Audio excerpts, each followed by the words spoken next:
ጤና ይስጥልኝ። ይህ ኢትዮዴስክ ነው። ሰላምታችን በያላችሁበት ይድረስ እያለን በዕለቱ የተሰሙ ዋና ዋና ጉዳዮችን ወደ እናንተ ይዘን ቀርበናል። ቻናላችንን ላይክ፣ ሼር እና ሰብስክራይብ ታደርጉ ዘንድ እየጋበዝን የዕለቱን ዜናዎች አበይት ነጥቦችን በማስቀደም አሁን እንጀምራለን። ቢሮአቸው ተከቦ ተኩስ የተከፈተባቸው ጀነራል ታደሰ ወረደ የተደበቁበት ቦታ ታወቀ። በመጨረሻም ፈንቃዩ ጀነራል ተፈንቅለዋል። ጀነራል ታደሰ ጌታቸው ረዳ ላይ ያደረጉት ራሳቸው ላይ ደርሷል።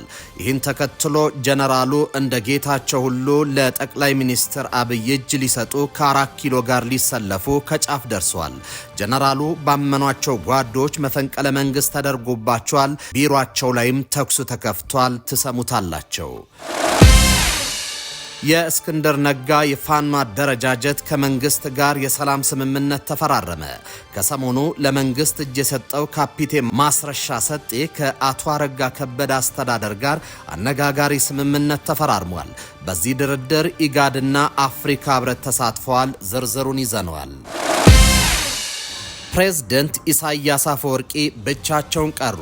ፕሬዝደንቱ የሚተማመኑባቸው ቁልፍ ባለስልጣኖቻቸውን እያጡ ነው። ይህን ተከትሎ የኤርትራ የወደፊት ዕጣ ፈንታ እጅግ አሻሚ የሆነ መምጣቱ ተዘግቧል።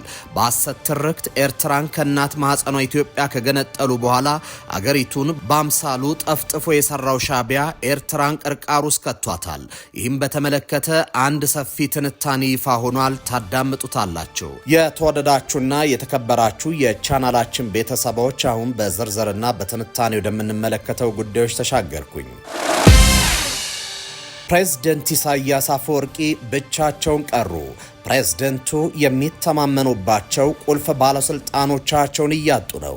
ይህን ተከትሎ የኤርትራ የወደፊት ዕጣ ፈንታ እጅግ አሻሚ የሆነ መምጣቱ ተዘግቧል። በሐሰት ትርክት ኤርትራን ከእናት ማህፀኗ ኢትዮጵያ ከገነጠሉ በኋላ አገሪቱን በአምሳሉ ጠፍጥፎ የሰራው ሻዕቢያ ኤርትራን ቅርቃር ውስጥ ከቷታል። ይህም በተመለከተ አንድ ሰፊ ትንታኔ ይፋ ሆኗልም። ኤርትራ ተስፋ አልባ ወጣት አልባ ያደረጉት ኢሳያስ አፈወርቂ የኤርትራን ዕጣ ፈንታ ቅርቃር ውስጥ ከተውታል። የኤርትራ የወደፊት ዕጣ ፈንታ ከጊዜ ወደ ጊዜ ይበልጥ አሻሚና ግልጽነት የጎደለው እየሆነ መምጣቱን በሆርን ሪቪው ድረገጽ ላይ ወጣ አዲስ ትንታኔ አመላክቷል። በማህደር ነሲቡ የተዘጋጀው ይህ ትንታኔ የሀገሪቱ ብቸኛ ገዢ ፓርቲ የሆነው ህግደፍ አንጋፋ አመራሮችን ወይም በተለምዶ የተጋደልቲ ትውልድ የሚባሉትን እድሜያቸው የገፋና ቁጥራቸው የተሟጠጠ በመምጣቱ ሀገሪቱ ለቀጣይ ምዕራፍ የተዘጋጀች አትመስልም ብሏል። ትንታኔው 3 ነገሮችን በዋነኛነት አንስቷል። የመጀመሪያው የተቋማት መዳከም ነው። ሪፖርቱ እንደሚለው በፕሬዝደንት ኢሳያስ አፈወርቂ የሚመራው ስርዓት ከነጻነት ትግሉ የወረሰውን የማዕከላዊነትና ያልተገደበ አመራር ባህል በማጠናከር ተቋማዊ እድገትን አፍኗል። በተለይም እንደ አስመራ ዩኒቨርሲቲ ያሉ ምሁራንን ያፈሩ የነበሩ ተቋማት እንዲፈርሱ መደረጉ፣ ገለልተኛ ሚዲያና ሲቪል ማህበረሰብ መጥፋታቸው ተተኪ ትውልድ እንዳይፈጠር አድርጓል ሲሉም ከሷል። ተንታኙ በጽሁፋቸው በሁለተኝነት ያስቀመጡት ደግሞ የትውልድ ክፍተት የሚል ነው። ስርዓቱ ስልጣንን ሙሉ በሙሉ በነጻነት ታጋዮች እጅ ያቆየ ሲሆን ወጣቱን ትውልድ ግን ራሱን ችሎ እንዳይቆም አድርጎታል ይላል። ትንታኔው ወሳኙ ትውልድ ዜግነታዊ ኃላፊነቶችን እንዲሸከም ተደርጓል፣ ነገር ግን ራሱን የቻለ እይታ ወይም ሀሳብ እንዳይፈጠር ተደርጓል ይላል። ይህም ወጣቱ ትውልድ በመንግስት ላይ ጥገኛ እንዲሆንና ሀገርን የመምራት ክህሎት እንዳያዳብር አድርጎታል ሲል ከሷል። በሶስተኛነት ያነሳው ደግሞ የተተኪ ጦትን በተመለከተ ነው። የ79 ዓመቱ ፕሬዝደንት ኢሳያስና በዙሪያቸው ያሉ አንጋፋ ባለስልጣናት እያረጁ በመጡ ቁጥር ስርዓቱ ተተኪ አላዘጋጀም።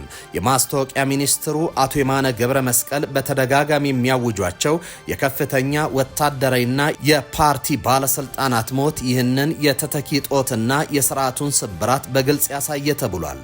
ትንታኔው ሲያገባድድ ገዢው ትውልድ ሲያልፍ ሀገሪቱ በመዋቅ በመዋቅራዊ ደረጃ ላልተዘጋጀችበት ምዕራፍ ትጋለጣለች ብሏል።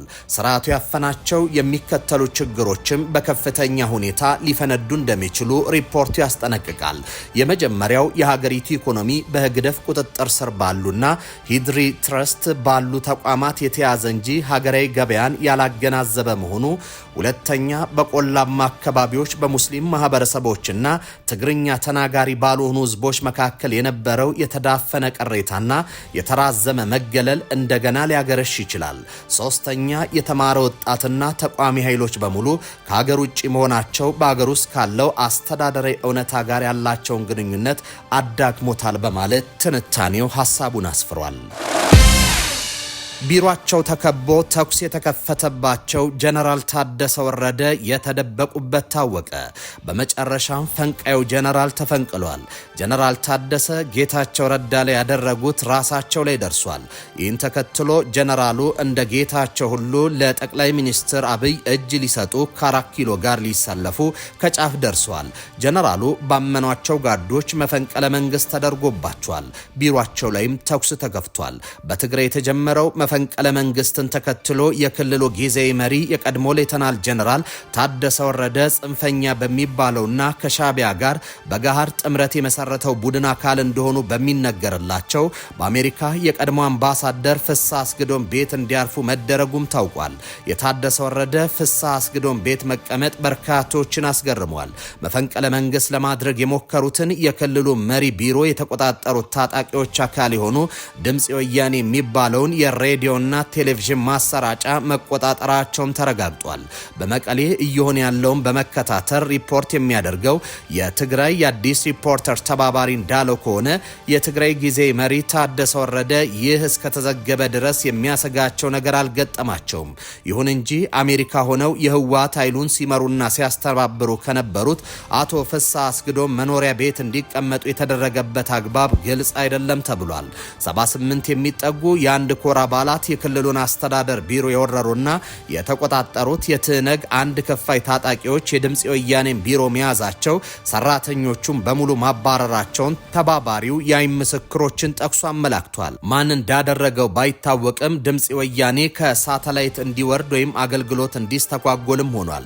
ታደሰ ወረደ ስልጣን ከያዙ በኋላ የሾሟቸው የትግራይ ፖሊስ ኮሚሽነር ገብረ ዴላ የ13 አርሚ አዛዥ በጽህፈት ቤታቸው ስብሰባ በተፈጠረው መፈንቅለ መንግስት ድራማ ዙሪያ እየተወያዩ መሆኑ ታውቋል። ይህ መረጃ እስከ ተጠናከረበት ጊዜ ድረስ የስብሰባ ውጤት አልታወቀም። የክልሉ መንግስት በገሃድ ያለው ነገር የለም። የትግራይ ኃይል አባላቱ በወር የሚያገኙት ደሞዝ እንዲሻሻልና ሌሎች ጥቅሞችን በተደጋጋሚ ሲጠይቁ ቆይተዋል። ለአሁኑ እንቅስቃሴ ምክንያት በክልሉ ያጋጠመው የደሞዝ ክፍያ መዘግየት ሊሆን እንደሚችል እየተነገረ ነው። የአርሚ 31 ታጣቂዎች በክልሉ መስተዳደር ህንጻና በተንቀሳቀሱባቸው አካባቢዎች የተሽከርካሪ እንቅስቃሴዎች ተስተጓጉሎ እንደነበረ ነዋሪዎች ገልጿል። እንዲህ ያለው የሰራዊት አባላት እንቅስቃሴ በተደጋጋሚ መከሰቱ በነዋሪዎች ላይ ስጋት መፍጠሩን የጠቀሰው የቢቢሲ ዘጋቢ በዚህም ሳቢያ ግጭት ይከሰታል በሚል ከባንኮች ገንዘብ ማውጣት፣ ከገበያዎች መሰረታዊ ፍጆታ መሸመት እንዲሁም አንዳንዶች ወደ አዲስ አበባ ሲሄዱ በተደጋጋሚ ይታያል። እንዲህ ያለው የትግራይ ኃይል አባላትና ተቃውሞ ጥያቄ ለመጀመሪያ ጊዜ የተከሰተ ሳይሆን ከዚህ ቀደም የክልሉ ዋና ከተማ መቀሌን ጨምሮ በተለያዩ አካባቢዎች አጋጥሞ እንደነበርም ተዘግቧል። በተለይም ባለፈው ጥቅምት ወር መጀመሪያ ላይ በትግራይ ኃይሎች ውስጥ ያሉ የአርሚ 22 አባላት ወደ መቀሌ ጎዳናዎች ወጥተው ቅሬታቸውንና ጥያቄያቸውን አሰምተው ነበር። የሰራዊቱ አባላት በተመሳሳይ ወደ ክልሉ ጊዜ አስተዳደር ህንጻ ሄደው የነበረ ሲሆን የተለያዩ መንገዶችም በዚህ ሳቢያ ተዘግተው የነዋሪዎች እንቅስቃሴ ተስተጓጉሎ እንደነበርም ይታወሳል።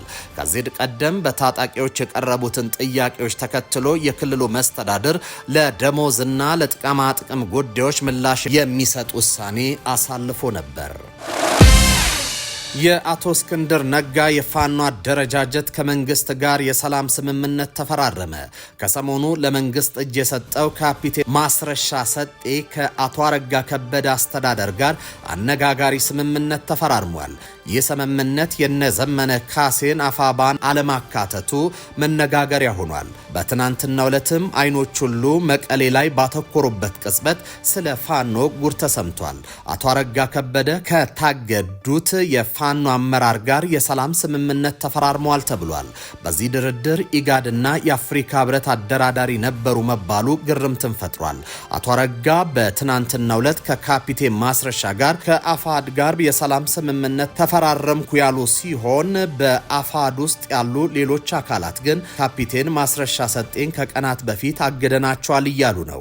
የክልሉ ቴሌቪዥን ጣቢያ ግን የአማራ ክልል መንግስትና በአማራ ፋኖ ህዝባዊ ድርጅት አፋድ መካከል የዘላቂ ሰላም ስምምነት መደረጉን ይፋ አድርጓል። የስምምነቱ የክልሉ መንግስት ለሰላም የሰጠው አማራጭ አንዱ አካል ይሆንና ለቀጣይ የህዝብ ሰላም እፎይታን መሰረት የሚጥል ነው ተብሏል። በሁለቱ ወገኖች ስምምነት በአደራዳሪነት የአፍሪካ ህብረትና ኢጋድ ተሳትፈዋል። የሰላም ስምምነቱ በአማራ ክልል ርዕሰ መስተዳደር አረጋ ከበደና በአማራ ፋኖ ህዝባዊ ድርጅት አፋሃድ ተወካይ ካፒቴን ማስረሻ ሰጤ መካከል ተደርጓል። በስምምነት ስነ ስርዓቱ ላይ ከጦርነት ያተረፈም ሆነ በጦርነት የተጠናቀቀ ግጭት ባለመኖሩ የድርድር ለክልሉ ህዝብ ሰላም መነሻና ለሰላም የተሰጠ ተግባር ነው ተብሏል። የአማራ ክልል ርዕሰ መስተዳደር በስምምነቱ ወቅት ዕለቱን ለክልላችን ህዝብ የመጀመሪያው ትልቅ የሰላም ኩነት የተካሄደበት ቀን ነው ሲሉ ካፒቴን ማስረሻ ሰጤ ደግሞ ማናቸውንም ግጭት መጨረሻው ውይይትና ድርድር ነው ማለታቸው ተዘግቧል። እንዲሁም ከአሸማጋዮቹ አንዱ የሆነው የአፍሪካ ህብረት ኮሚሽን ምክትል ሊቀመንበር አምባሳደር ሰልማ ማሊካ አዳዲስ ስምምነቱ የአገሪቱን ቀጣይ መዳረሻ የሚያቀና ነው ሲሉ መናገራቸውም ተገልጿል። ከ5 ቀን በፊት የተለያዩ የማህበራዊ ሚዲያ ገጾች የአማራ ፋኖ ህዝባዊ ድርጅት ሁለት አመራሮች ከሌሎች አባሎቻቸው ጋር ለመንግስት እጃቸውን መስጠታቸው ሲዘገብ ነበር። እጃቸውን የሰጡ ከተባሉ ኃላፊዎች መካከል አሁን ከአማራ ክልል መንግስት ጋር ዘላቂ የሰላም ስምምነት የተፈራረሙት ካፒቴን ማስረሻ ሰጤ ይገኙበታል። የፌዴራል መንግስት አሁን የአማራ ክልል መግለጫውን እስኪያወጣ ድረስ በጉዳዩ ላይ ምንም ያለው ነገር የለም። የተወደዳችሁና የተከበራችሁ ተመልካቾቻችን ለሰዓቱ የያዝናቸው ዜናዎች እኚህን ይመስሉ ነበረ። በያላችሁበት ሰናይ ጊዜ